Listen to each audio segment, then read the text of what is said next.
If Cooper Flagg wants to have the best NBA career, he better hope the New Orleans Pelicans win the draft lottery. It's a bonus episode of Locked On Pelicans. Let's go.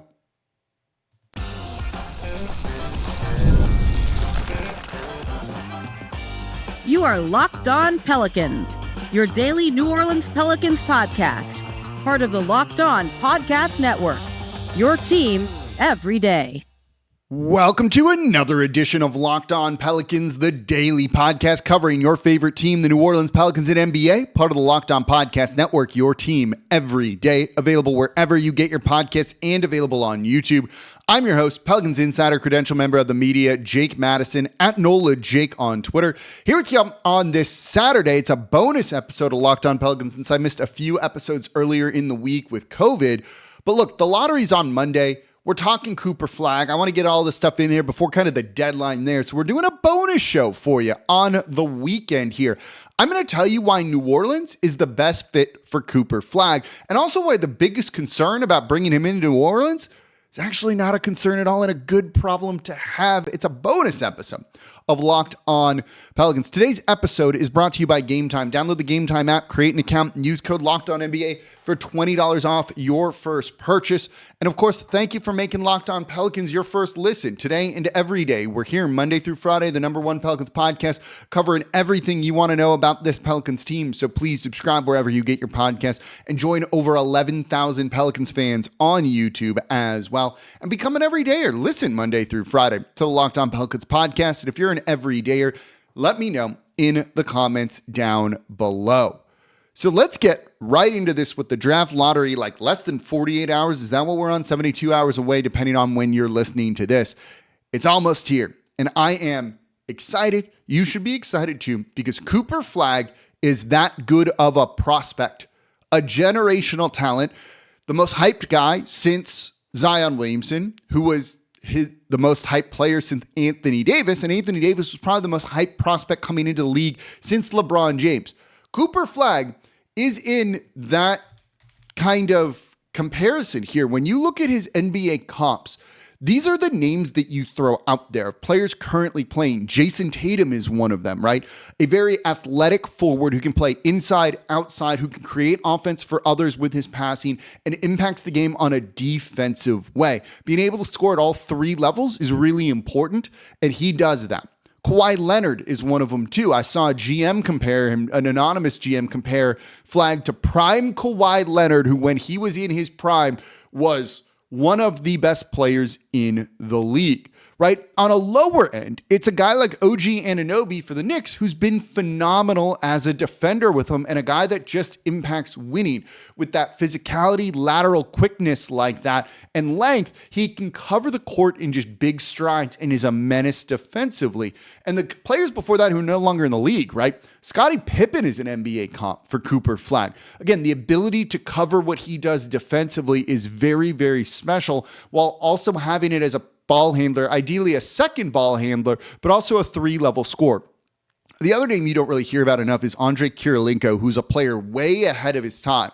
When you look at 5x5 games, one of the toughest things to do in the NBA, I believe Kirilenko is third on the list, second or third on the list with 3 5x5 games. Andre Kirilenko, AK-47, because of the defensive prowess and length and great all-around offensive abilities, those are the comps. Those are phenomenal NBA comps on the high end to have, right? Even if your worst case is OG Anunoby, you're going to be happy with that here. So if Cooper Flagg wants to have the most successful NBA career, he hopes the Pelicans draft him. Not one of the other teams at the top of the lottery, not the Utah Jazz, not the Washington Wizards, not the Charlotte Hornets, not the Philadelphia 76ers, or even the Brooklyn Nets. You want New Orleans. So let's get into why, and there's a couple of reasons that we want to start with. First and foremost, and this is assuming the team keeps Zion Williamson, you don't need Cooper Flagg coming in and being the savior of the franchise right away and having that pressure heaped on him. You go to Utah, right? He's the great white hope, literally there with it. With Washington, yeah, he's immediately the savior. Charlotte, same thing. Philly, a little bit less so, but Brooklyn, absolutely. That is a lot of pressure on a player like that. And he's going to need to be the number one option on those teams right away. So he's going to get double and triple teamed immediately off the bat if he's there. But if you come to New Orleans and they have Zion Williamson with Trey Murphy, with CJ McCollum and some of the other people on the team, he's the third, the fourth option offensively, depending on what the lineups look like. And Cooper Flagg is going to be a good scorer in the NBA, but he's not one of the guys in this draft that screams NBA scoring champion. He's someone that I could see giving you like 19, 8, and 8 per game, and those are phenomenal stats. But I don't necessarily, and he easily could be, I could see it, but I wouldn't say it's a lock for sure that he's a 25 point per game scorer in his prime at the NBA. And now when he comes in here defensively too, he's the second or third option behind Herb Jones, third if and when DeJounte Murray comes back. Let Herb clamp down on the best wing defender. Let Cooper Flagg take the second or throw him on a guard, whatever it might be, or even in the front court. He can kind of defend all of that. It takes pressure off of him. Rookies rarely impact the defensive side of the ball. This is why Herb Jones is such an outlier and special player. At a high level defensively, their first or second year in the league, it really starts to come in at the third year when you're like, cool, they're fine enough average to above average defenders. Don't throw that pressure on Cooper Flagg. When they don't have some of that early success, it can lead to a lot of confidence issues. And that's one of the biggest things that kind of holds rookies back, right? Dyson Daniels is a good example of that. He didn't have confidence here, and he left and went to a team that had confidence in him and let him kind of play mistake-free. But if you're relying on him to be your number one lockdown guy and he struggles with that, and then you kind of change that role for him, moving those roles around, moving the expectations isn't great for some of these young guys. But now he can come in and just slot in as more of a role player offensively, second best defender on a team. That's really ideal for him, I think. And when you look at the offense, the pieces, Zion being such an important guy that draws 1, 2, 3, 4, 5 defenders at times. Trey Murphy being a spacer is really important too, right? He's a lock to be a starter. And you imagine how the overall court spacing is going to look with Trey Murphy in the starting lineup, Zion there, and Cooper Flagg can be more of an off-ball guy as he works on his game at the NBA level. Being able to cut rather than beat people off of the dribble is a really important developmental thing for him, where if he's turning the ball over constantly, if he's getting his pocket picked, like, that's not great. Now, it's fine. He's a rookie. That's going to happen.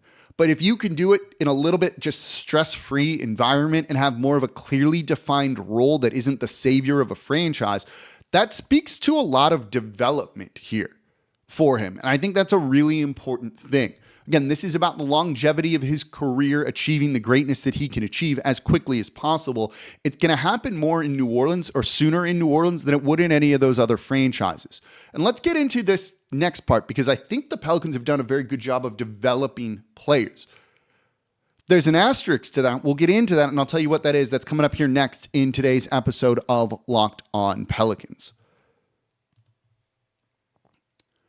Today's episode of Locked On Pelicans is brought to you by Upwork. Scaling your business requires the right expertise at the right time, and with Upwork, you can find specialized freelancers in marketing, development, design, and more, experts ready to help take your business to the next level.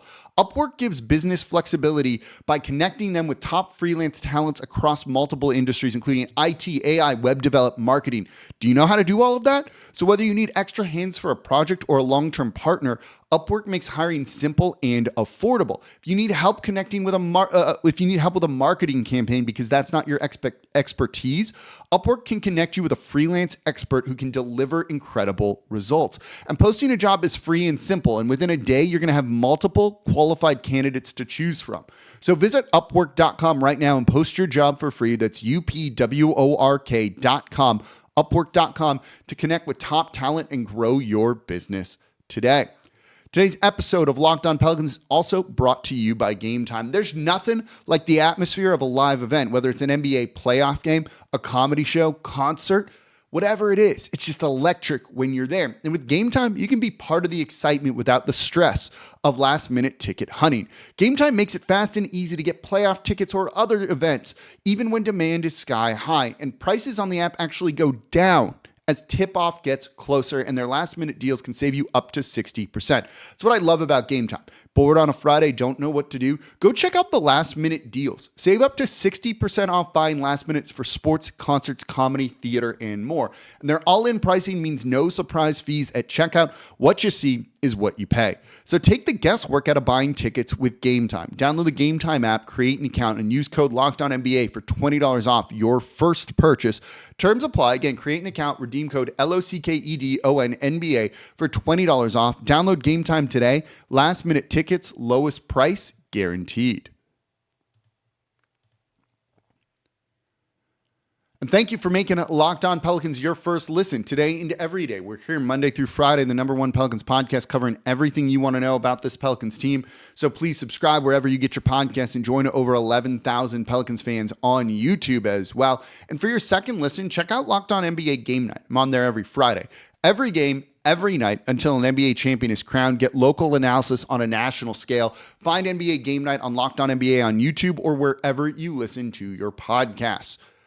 So we just went over, the biggest reasons of why Cooper Flagg wants to come to New Orleans. He just slots right in. It's going to make his life easier. It's going to give him just developmental time.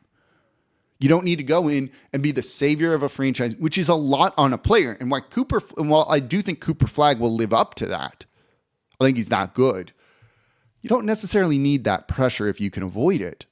And you want to go to a place where you are going to develop into a long-term player that's going to have success in the league. And guess what? New Orleans has done a very good job developing players and giving them long careers, good careers in the NBA. Now, there's an asterisk with that, right? The asterisk is they haven't always played their whole careers or have had playoff success that you would want here in New Orleans, but they have gone on to good careers. Look, Anthony Davis is an NBA champion, developed here in New Orleans before leaving under awful circumstances, but he probably wouldn't be where he is if he didn't end up in New Orleans in the first place. Same thing with Chris Paul. Blossomed as a player here as they built the right kind of team around him and had the right type of environment for him. Even lesser non-superstar level players are #1 overall picks, right? Top picks. Kenrich Williams, Najee Marshall, two-way guys that found the right role here, developed, and went on to earn big money elsewhere. Jose Alvarado is also a good example of this. We could go on and on. Look at Buddy Hield, right? Now, there's draft misses too. Every team has that. The draft is perfect or that easy. You wouldn't have any busts anywhere, right? But there's a long list of guys who have had solid NBA careers. And if you look at some other teams and some of the picks that they've made at the top of recent drafts, it's not particularly great. And you haven't really seen them develop some of the players that you would want them to see, right? Look at a team like the Washington Wizards. Who have they developed recently? Right? We're going to focus on Alex Sarr right now because there just hasn't been enough time. But who have they developed recently where you're like, oh yeah, that guy, is kind of a punching above his weight and isn't looking like a little bit of a disappointment. Same thing for Charlotte. Has LaMelo's career gone the way that you would want? Has Portland with Scoot Henderson had his career go the way you want? Or even Orlando, you've got Paolo Banchero and he's looking good, but Anthony Black doesn't look like an elite guy, right? Even the Utah Jazz, who have had tons of draft picks over the past couple of years, none of them jump out at you as a guy that's like, oh yeah, that's a franchise cornerstone, or that guy's going to be really good and that's exactly who you want. It just hasn't worked out for them in that way whatsoever with some of it. Same for a team like the Chicago Bulls. So you're looking at even Houston with a collection of really good talent that punched above its weight this year. Do any of those guys particularly look like, franchise cornerstones? It's like you can't trade them for a Giannis or a Kevin Durant should they become available? And I think the answer to that is they haven't been those guys whatsoever. Some of the teams that have done a good job, OKC, Cleveland, they're not in the Cooper Flagg running here. So when you look at, these teams at the top, again, who's Utah developed where you're like, that dude's a stud. Same thing for Charlotte. Same thing for Philly, right? Now, there's been some regime changes with these franchises during this. Same for New Orleans, too, and going through one. So it's no guarantee that it could be the same going forward. But you look at some of this, and you see New Orleans has done a better job than others in terms of developing guys and those going on to have really great careers and earning significant money, which, look, that's a big part of why these guys are here in the NBA right now. And we can debate and get into this of like, well, it's not having the success they want in North. Look, I think most players would take the big money and like lifetime security and generational wealth over an NBA title. Like, truly, I do think most players would do that, right? Otherwise, you'd see guys taking less money to go play for winners all the time, even these top guys, but you don't see that. So having a long career and not one where it's like, cool, I signed a big money deal and then everything kind of sucked after that. And now I'm not getting that same kind of money. Look at like a DeAndre Ayton, right? His next contract is not going to be what he's making now. This was his one big one that he was going to get. And after that, it's going to drop off very significantly, but not for players who come out of New Orleans. Now, you don't like the idea of Cooper Flagg coming here for 6-7 years and bolting to a different team and having the success there in terms of winning. That's not ideal, but you got to start somewhere, and there's something to be said for that. Now, I don't like the idea of New Orleans being like a farm team for someone, the minor league team for other NBA clubs, franchises, to take the best players here and then go win with them and have New Orleans do all that work and not reap the benefits, certainly. But look, it's better than, I guess, not that. Like, than not developing anyone, not having any sort of success, a la the Washington Wizards. Right? Like, the last guy they developed is what, Bradley Beal? That's what it feels like. I might be missing someone in there, but that's truly what it seems like when you look at some of these first round picks. New Orleans has done a good job of, look, even Trey Murphy, right, is a great example of that. That was a guy who was taken later in the draft. They really kind of realized it. And you could maybe debate how he was used his rookie year. Should he have played more? Should Willie Green have played more? All of those things. The end result is he looks like he's a borderline, like could be an all-star kind of player when he's fully healthy and kind of given a starting role in the right usage rate with everything. There's not tons of guys drafted in that range that you can say that about. And so that's a pretty impressive thing. So overall, this is a great spot should Cooper Flagg land here, knowing that at the very least, I'm probably going to get the right kind of development that's going to set me up for a long NBA career, especially with the level of talent that he has and the ceiling that he has as a player. But there is a concern. There's a concern, and it has to do with fit. But I'm going to tell you that's not actually a concern and is a great problem to have, especially if you're Cooper Flagg. Let's break that down. That's coming up here next in today's episode of Locked On Pelicans. Today's episode of Locked On Pelicans is brought to you by OpenPhone. If you're running a business, you know that every missed call is money left on the table. So think about the last time you had an urgent need. Maybe a plumber or a service provider, whatever it might be. The first person didn't answer. Did you wait? Probably not. You probably just called the next person. That's why you need OpenPhone. OpenPhone is the #1 business phone system built to streamline and scale your customer communications, all from an app on your phone or computer. So OpenPhone lets you manage business calls and texts from a single app, and the shared inbox feature is a real big game changer. Your team can jump into any conversation instantly without missing a beat. And they have an AI agent, which is going to handle after-hours calls, answer common questions, and capture leads so you never miss a customer. So OpenPhone is offering Locked On Pelicans listeners 20% off your first 6 months at openphone.com/LockedOnNBA. That's OpenPhone.com/LockedOnNBA. And if you have an existing number with another service, OpenPhone will port them over at no extra charge. OpenPhone, no missed calls, no miss customers. And thank you for making Locked On Pelicans your first listen today and every day. We're here Monday through Friday, the #1 Pelicans podcast, covering everything you want to know about this Pelicans team. So please subscribe wherever you get your podcast and join over 11,000 Pelicans fans on YouTube as well. Become an everydayer. That means you listen Monday through Friday to Locked On Pelicans. And if you're an everydayer, I see the comments. Shout it out in the comments down below. Also tell friends about the show. It's a great way to get included, especially with the lottery upcoming. Well, we're maybe going to have a bonus show on Sunday. We're certainly going to have a show out on Monday. I'm going to be live during the lottery too. Then we'll go right into Locked On Pelicans. It's going to be a lot of fun. I can't wait. So for your second listen today, Locked On Saints rookie mini camp, by the way, getting the first look at the new guys, including the new QB. go make Locked On Saints part of the Locked On Podcast Network, your team every day, your second listen today. So there is a concern with Cooper Flagg coming to New Orleans, assuming they don't dramatically overhaul the roster. And that's a fit. But this isn't as big of a problem as you think. And if anything, this should be a draw for Cooper Flagg in the future, truthfully. So what if they draft Cooper Flagg number 1 overall? What's the starting lineup look like? You know, he's not a center. Zion's not a center. So let's say they're starting Yves Missi, Cooper Flagg at the 4. Zion, I think, is at this point more of a 3 than a 4. Who's your other 2 spots, right? Is it Herb Jones, Trey Murphy, or Trey Murphy, Herb Jones? You don't really have a guard in that group all of a sudden, and that's a little bit weird. Or does one of Trey or Herb go to the bench for CJ, right? CJ, Trey Murphy, Zion Williamson, Cooper Flagg, Yves Missi. That's an interesting starting lineup, certainly. You know, it feels like you need CJ or a guard in there in some capacity.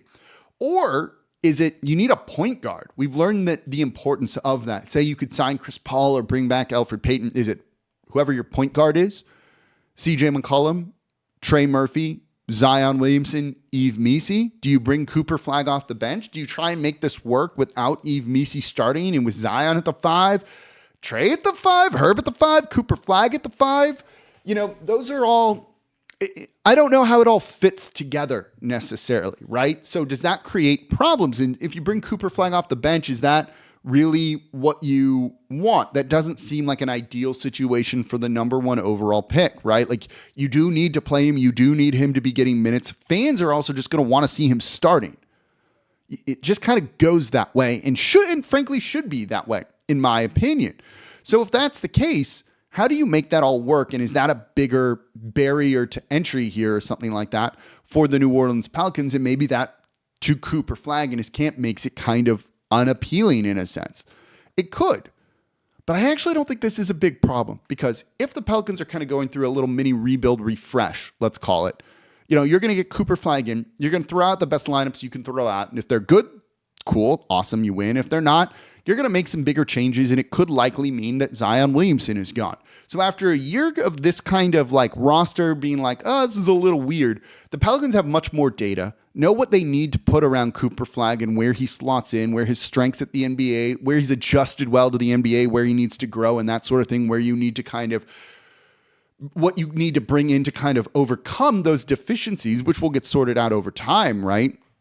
And you do that, and you could trade Zion Williamson, and if the team was good enough and Zion was healthy, you're going to get a better return on Zion Williamson, so you'll put better complementary pieces around Cooper Flagg, which is going to elevate Cooper Flagg in the future and help this team with more sustainable winning while fixing their salary cap situation. We just kind of went over all the issues here of like all of the pieces and are they fitting, are they not? It's a good problem to have, too many pieces on a team. Because then you can just trade some away and make the moves that you need to make and fix the roster, especially with those Bucks pick swaps looking much more valuable. So thus the Pelicans' war chest of assets, their first round picks, become more valuable to other teams and allow them to make bigger moves. In a, you know, say Giannis stays on the Bucks for a year and maybe there's a realistic possibility that that's the case. You know, maybe you can move for him in a year once Cooper Flagg is established. Giannis can be your center. Cooper Flagg can be your 4. And you can just put 3 other shooters out there on the court and you're going to have a really good team, in my opinion. Defensively, they're going to be outstanding at that point in time. That sounds like a lot of fun to me. That becomes easier to do in a year, especially with some of these players having developed more and increased their value like Zion and trading some of these picks away. That's how you can really improve the team and build a long-term sustainable winner around Cooper Flagg. Cooper Flagg is a competitive guy, right? He's got kind of all that hustle, that right type of grit, the mentality, right? All the things that Joe Dumars is going to love, and I'm sure Cooper Flagg would love about Joe Dumars. So adding him to this team and then building a team in that mold becomes very easy because you're just going to get rid of the pieces that don't fit whatsoever. And that's an important thing to kind of keep in mind here. This roster is not going to be static. It's not going to be set. There's going to be a lot of opportunity in the future to upgrade it. And this is where maybe bringing someone in like Joe Dumars, who's going to have a strong ability to connect with players, right, is going to see the structure that Cooper Flagg needs around him, and they're going to kind of agree in this and is going to put it in place, right? Maybe Joe Dumars is the better person here of all of these teams to manage the expectations, to manage kind of the early part of a career of a number one overall pick that's kind of built in the same type of mentality and mold as him. Look, while you can debate all the roster stuff around David Griffin, the biggest issue probably, truthfully, was that they didn't put the right structure in place around Zion Williamson, connect with him in the right way that they needed. I am not worried about that whatsoever here with Joe Dumars running the front office, right? We can call it a lazy move, and I have concerns about it. Those are all valid. But there's certain things you're not worried about. And him connecting with Cooper Flagg, building the right type of structure around Cooper Flagg, I'm not concerned about that whatsoever. And being in a smaller market, right, is often good for these guys. You know, where there's maybe a little bit less media attention than there would be in other places, than in a Philadelphia, right? Than in a DC, which is a major market. Utah's kind of similar boat to New Orleans here, but Brooklyn, Toronto, those are going to kind of be bigger. San Antonio is a way bigger market than people realize. Now, it doesn't have quite the same media attention as some of the other ones, but that's a pretty big place. So putting him into this is really, I think when you look at it, especially with the top four teams here, the New Orleans Pelicans are absolutely, without a doubt, the best spot for Cooper Flagg. I've seen all of these articles of like worst landing spots for Cooper Flagg, and it's like New Orleans at the top in those articles, and they don't get it. They look at, the lack of playoff success with Anthony Davis, with Chris Paul, and I think the stuff around Zion Williamson has more to do with Zion Williamson than it has to do with the organization. But don't forget, Anthony Davis has a title, and he would not be there if it wasn't for the Pelicans. Chris Paul has had a phenomenal career, but where did he become the point god, right?